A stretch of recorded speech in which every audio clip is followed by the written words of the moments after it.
Bonjour à tous, bienvenue dans notre Zoom. Un Zoom aujourd'hui dédié à une théorie dite complotiste, le grand remplacement. Pour en parler, notre invité, un habitué des plateaux de TV Liberté, Jean-Yves Le Gallou, bonjour. Bonjour Pierre Bergerot. Jean-Yves Le Gallou, ancien député européen, président de l'Institut Polémia, également l'animateur avec Nicolas Faure de l'émission Immédiat sur TV Liberté. Jean-Yves, vous nous présentez cet ouvrage, L'invasion de l'Europe, les chiffres du grand remplacement aux éditions Via Romana. Jean-Yves, on entend souvent les élites politiques européennes du nord et de l'ouest de notre continent parler, définir l'identité, notre identité ethnique en faisant référence aux invasions barbares entre le 3 et le 3e et le 6e siècle. Qu'est-ce que ça vous évoque, cette référence pour dire, voilà, l'Europe est métissée à l'origine, dès l'origine? Alors, c'est je dirais, doublement faux, parce que ce qu'on appelle les invasions barbares, effectivement, qui peuvent être les invasions germaniques ou les invasions scandinaves, c'est une affaire entre Européens. Entre Européens, c'est-à-dire que par exemple, Clovis et les Francs étaient peut-être des barbares, mais ils se sont totalement coulés dans la romanité. Donc, ce n'est pas un métissage, ce sont des peuples européens qui se sont rencontrés, en l'occurrence d'ailleurs s'agissant de la France.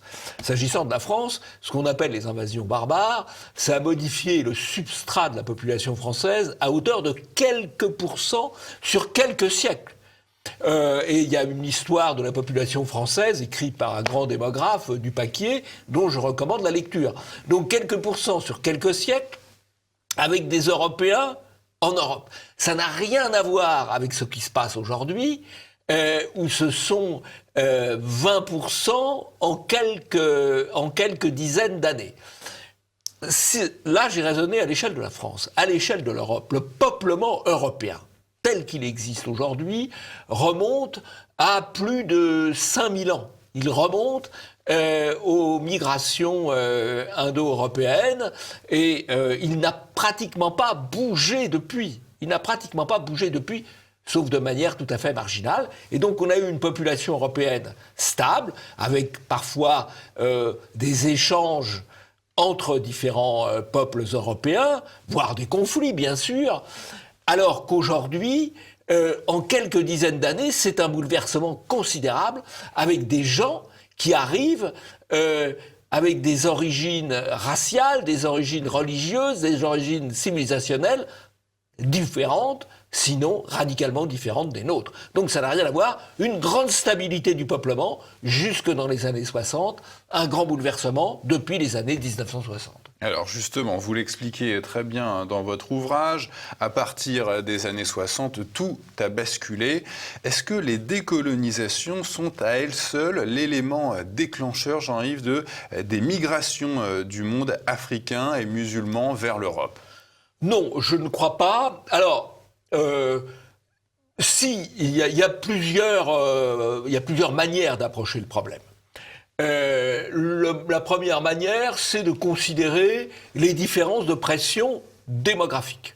Il y a une moindre natalité en Europe, ce qui est d'ailleurs relativement normal. C'est une adaptation à l'allongement de la vie, notamment, et au fait que l'espace est limité.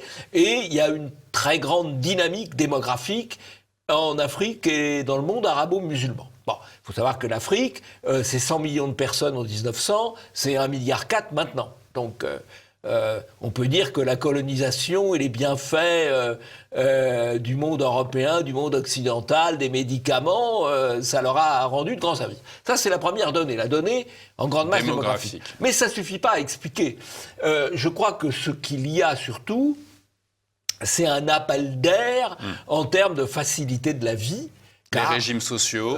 On vit mieux en Europe qu'en Afrique, c'est sûr. Et les régimes sociaux, particulièrement pour la France, qui a des régimes particulièrement attractifs et qui offre quand même ce paradoxe extraordinaire d'avoir des régimes sociaux qui sont basés sur un prélèvement sur un petit territoire, les 550 000 km² de l'Hexagone, et qui peuvent de facto bénéficier à une partie du monde entier, ce qui n'est évidemment pas tout à fait durable, et même pas durable du tout.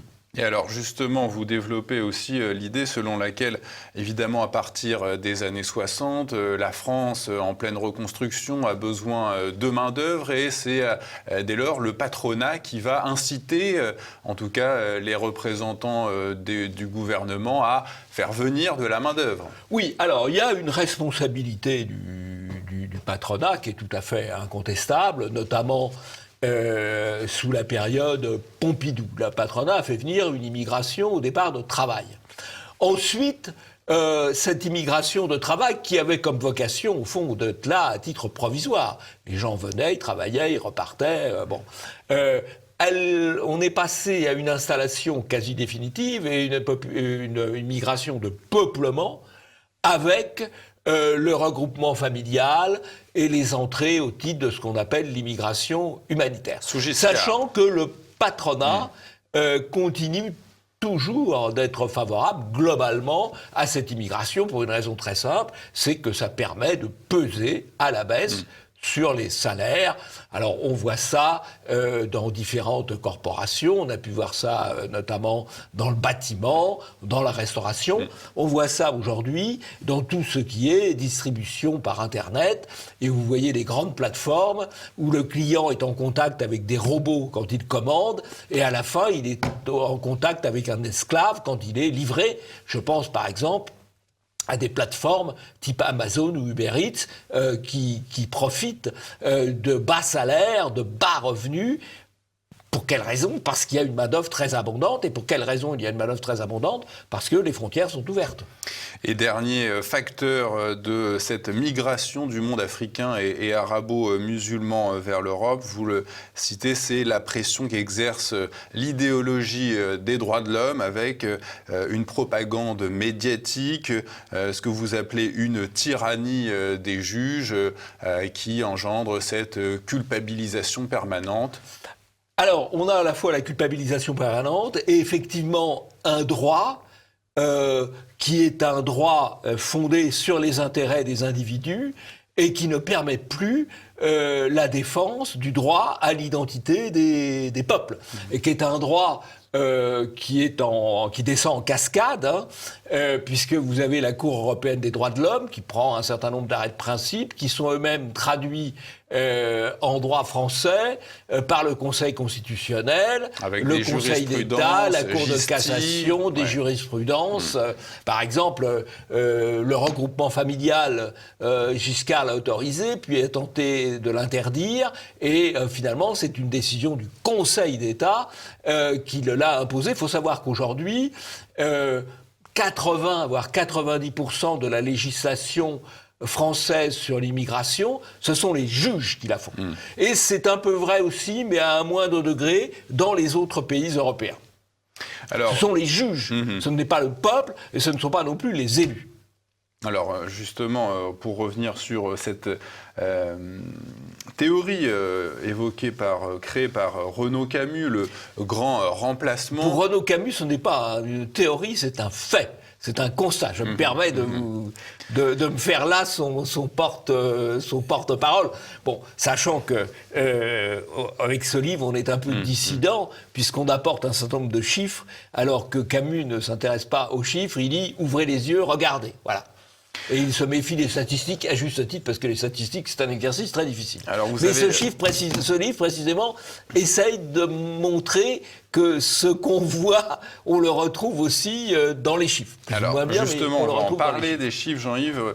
L'invasion de l'Europe, c'est le titre de votre ouvrage. Est-ce que le mot invasion, c'est pas un terme trop fort, puisque on a toujours, au cours des siècles, évoqué ce terme dans le cadre de la guerre?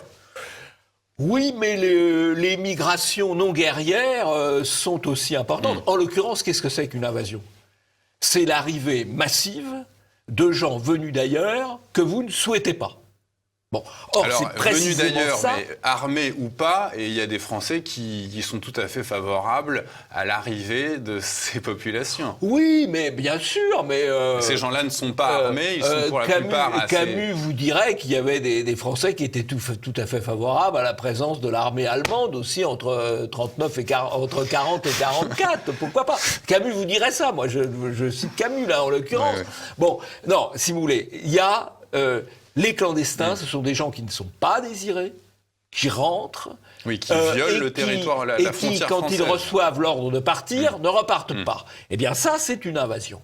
De même, quand vous avez eu 1 500 000 personnes en 2015 qui se sont précipitées sur les frontières de l'Europe, c'est un phénomène d'invasion. Quand vous avez des gens qui attaquent des murailles, attaquent des grilles dans les enclaves espagnoles en Afrique, c'est une invasion. Quand Maroc, vous avez des gens qui sortent d'un canot et qui courent sur une plage pour arriver, c'est une invasion. Donc l'invasion, elle est dans ce qu'on voit et elle est dans les statistiques. Quand vous avez en France, en 10 ans, le nombre d'entrées a quasiment doublé. On était sous le président Sarkozy à 200 000 entrées légales, on en est aujourd'hui à 260 000. On était sous Sarkozy un peu moins de 200 000, on est à 280 000, mais l'immigration légale, ça ne suffit pas.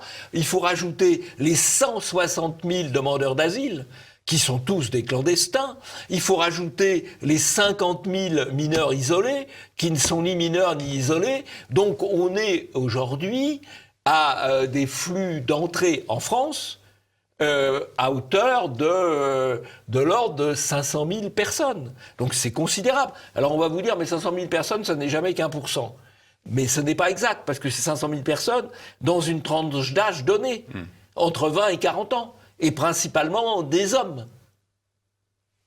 Alors, vous avez, en termes de chiffres, Jean-Yves, après l'immigration, il y avait la démographie.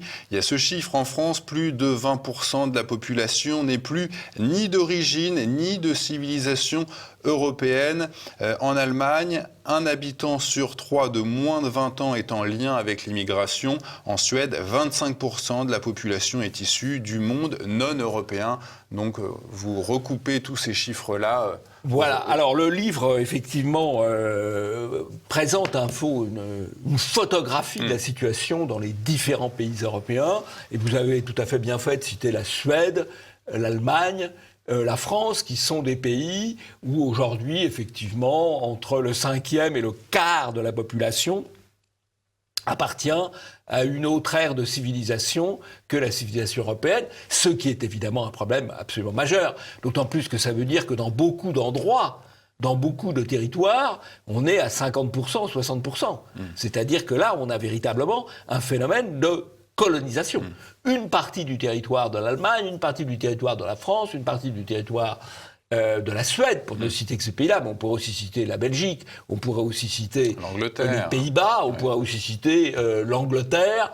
Là, je crois qu'on a fait le tour des pays les plus Alors les justement, plus touchés. Jean-Yves, à côté c'est une forme de... c'est une autre civilisation, un autre peuple qui se met en place. À côté de cette Europe dite envahie, Jean-Yves, vous évoquez une Europe menacée, celle de l'Italie, l'Espagne, la Grèce. Pourquoi ces pays n'ont-ils pas été concernés par l'immigration, par l'immigrationnisme pendant aussi longtemps? Alors, pour plusieurs raisons. La première raison, d'ailleurs, c'est que ces pays ont été longtemps des pays eux-mêmes d'émigration à l'intérieur de l'Europe. Hein? Oui, les Italiens partaient vers la France, les Espagnols, la Pologne, etc. Et ils ont mis du temps, d'ailleurs, à comprendre. Je me souviens des Italiens du MSI qui, à l'époque où ils avaient fait alliance avec Jean-Marie Le Pen, il y a une trentaine d'années, ne comprenaient pas la position du Front National sur l'immigration, puisque pour eux, ils ne voyaient pas le problème. Pas encore. Évidemment, aujourd'hui, leurs héritiers, ce soit Fratelli d'Italie ou la Ligue qui n'est plus du Nord d'ailleurs, qui est la Ligue tout court, ils sont conscients du phénomène migratoire. Donc la première raison, c'est qu'eux-mêmes n'étaient pas concernés pendant très longtemps. Ils ne sont concernés, on va dire, que depuis 20-25 ans. 2005 déjà, à peu près, oui, vous dites. Voilà. Même moins, vous voyez, même moins. C'est arrivé petit à petit, et là maintenant, ils sont concernés. Comment cette prise de conscience... Pourquoi ils n'étaient pas concernés ? Parce qu'ils ont aussi des systèmes sociaux moins généreux que le nôtre, ou celui de la Suède, ou celui de l'Allemagne. Donc c'était moins intéressant de venir chez eux. Et enfin, ils sont concernés parce que ce sont des zones de passage. Ce sont des zones de passage. L'Italie, c'est quand même le grand flux parce que les îles italiennes sont tout près des côtes africaines. Libyennes. Elles sont pas très loin même des côtes turques ou de la Grèce. Et l'Espagne, c'est le détroit de Gibraltar, c'est le Maroc, c'est les enclaves espagnoles en Afrique. Donc, ils commencent à être concernés, à être menacés et à réagir. L'Italie a très bien réagi, puisque quand M. Salvini était ministre de la Ligue, était ministre de l'Intérieur, l'immigration clandestine a diminué de 80%. Malheureusement, depuis qu'il a perdu le pouvoir, eh bien, l'immigration clandestine est repartie vive. Alors, ils sont concernés comme pays de passage. Sauf qu'un pays de passage, donc il y a un certain nombre de clandestins qui rentrent chez eux et qui partent chez les voisins. Mais il y en a aussi un certain nombre qui restent.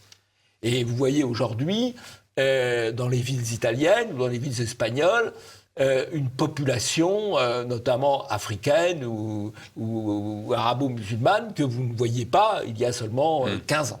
Et on avait entendu d'ailleurs le colonel Kadhafi, peu avant la chute de son régime, affirmer « Vous verrez, si mon régime tombe, l'Afrique se déversera sur l'Europe. » On voit aujourd'hui... On aurait mieux fait d'écouter le colonel Kadhafi que d'aller lui faire... Qui faisait lui-même la police sur son continent. Que d'aller lui faire une des nombreuses guerres catastrophiques, entre guillemets, de l'Occident, des guerres...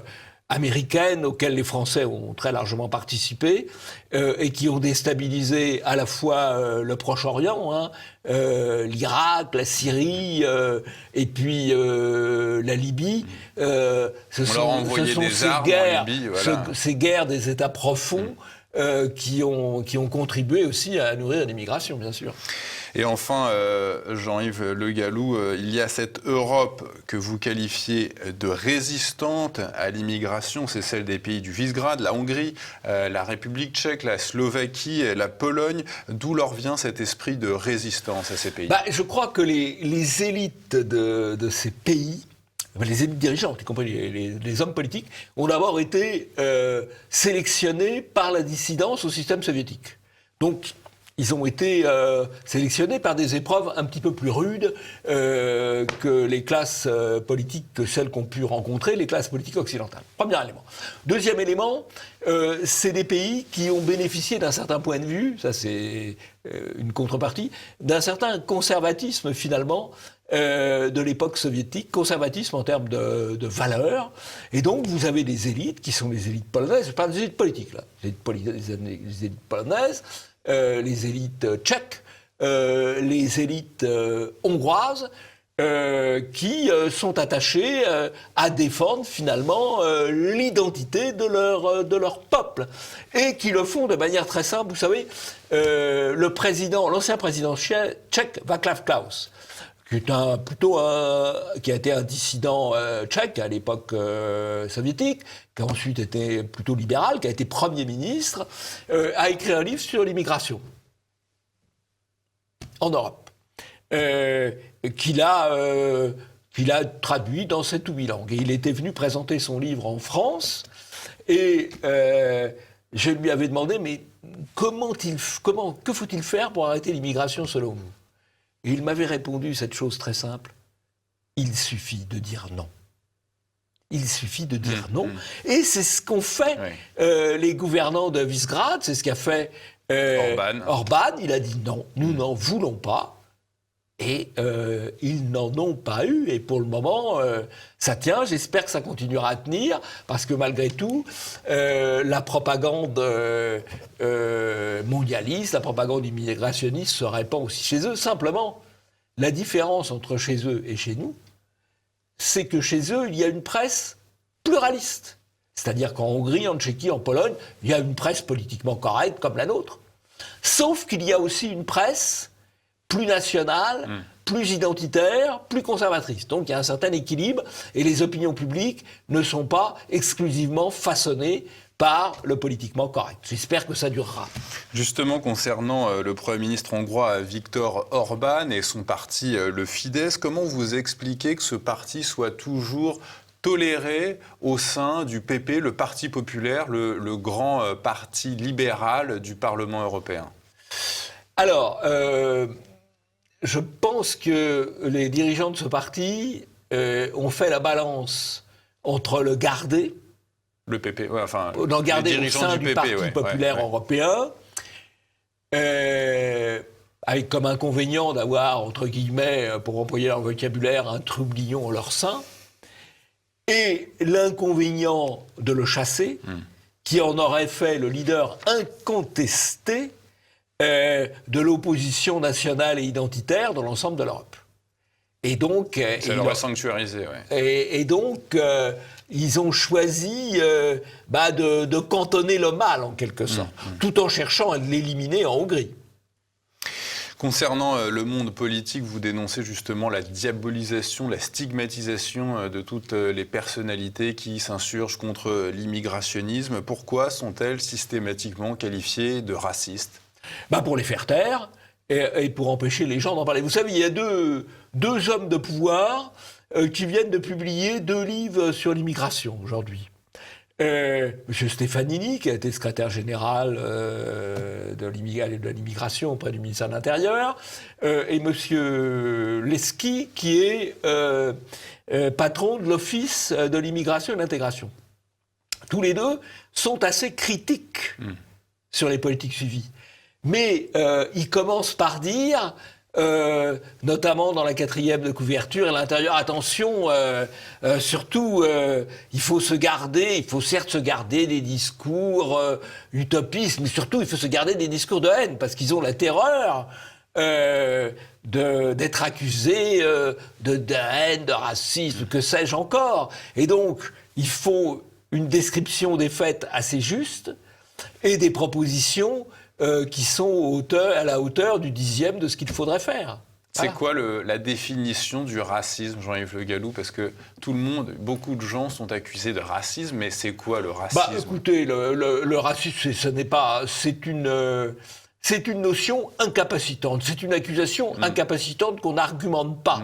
Vous n'avez pas d'argument. Vous dites quelqu'un, c'est raciste. Il va dire qu'il y a des différences entre les blancs et les noirs, ce qui est quand même assez évident, à différents points de vue. On va dire que c'est raciste. C'est de hiérarchiser, c'est ça? Non, aujourd'hui, il suffit de dire que les Noirs et les Blancs sont différents, qu'il y a des différences entre les populations, on vous accuse de racisme. Ouais. Vous avez un professeur de médecine, qui est venu d'ailleurs chez vous, je crois, professeur Freyer, qui dans son cours expliquait qu'il y avait des différences entre les populations selon la prévalence des maladies et l'efficacité ou non des médicaments. C'est un fait scientifique. Il a été accusé de racisme. Il a évoqué un fait scientifique. Donc tout médecin doit prendre en compte pour mieux traiter les gens. Désigner l'ennemi, dites-vous Jean-Yves, est nécessaire pour un renversement radical, mais aujourd'hui, force est de constater qu'une grande majorité d'Européens ne voient pas les migrants, comme on dit aujourd'hui, comme des ennemis. Non, mais le problème, c'est pas de considérer les migrants comme des ennemis. C'est de combattre et de considérer comme des ennemis les immigrationnistes. Voilà. Et il ne faut rien leur concéder. Il ne faut rien concéder à la clique immigrationniste et il faut commencer par supprimer toutes les subventions qui la font vivre. Car, si vous voulez, le malheur, c'est que nous payons des impôts qui permettent de financer les immigrationnistes et l'immigration. C'est à cela qu'il faut mettre un terme. Contre le danger de ce grand remplacement, Jean-Yves, vous restez optimiste. Vous pouvez nous dire pourquoi? Parce que il n'y a pas de fatalité en histoire. Il y a toujours un moment où il y a des renversements de situation. Voilà. Et donc, mais il faut être conscient d'une chose, c'est qu'on ne s'en sortira pas par des demi-mesures. On ne s'en sortira pas par des demi-mesures. Les demi-mesures permettent de régler le dixième du problème. Il faut changer de paradigme. Vous êtes d'accord, par exemple, avec Bruno Maigret, qui est pour l'établissement de lois d'exception pour rétablir radicalement la situation? Oui, je crois que cette notion de loi d'exception peut être utilisée. En tout, bien sûr, c'est ça la souveraineté. Est souverain celui qui décide des circonstances exceptionnelles. Aujourd'hui, nous faisons face à des circonstances exceptionnelles d'une invasion peut-être pacifique, en tout cas provisoirement pacifique. Face à cette invasion provisoirement pacifique, il faut prendre des mesures exceptionnelles et il faut donc changer nos paradigmes juridiques. Je dois dire d'ailleurs que les gens qui nous expliquent qu'on ne peut pas faire ceci ou cela pour l'immigration parce qu'il faut défendre l'état de droit, sont les mêmes qui approuvent, je pense aux gens du Conseil d'État par exemple, ou aux gens du Conseil constitutionnel, voilà des gens qui acceptent très bien qu'on interdise aux Français de sortir de chez eux, qui interdisent la liberté de circulation aux Français, qui vont nous dire « Ah, mais c'est impossible de renvoyer un étranger clandestin ». Ce sont les mêmes. Ça vous prouve l'hypocrisie de ces gens-là, ça vous prouve le mensonge du discours qui est tenu sur l'état de droit. L'état de droit, c'est un état de droit qui aujourd'hui sert à opprimer les Français et à permettre aux étrangers de nous envahir. L'invasion de l'Europe, les chiffres du grand remplacement, l'ouvrage de Jean-Yves Le Gallou, que vous pourrez retrouver sur la boutique officielle de TV Liberté. Merci Jean-Yves.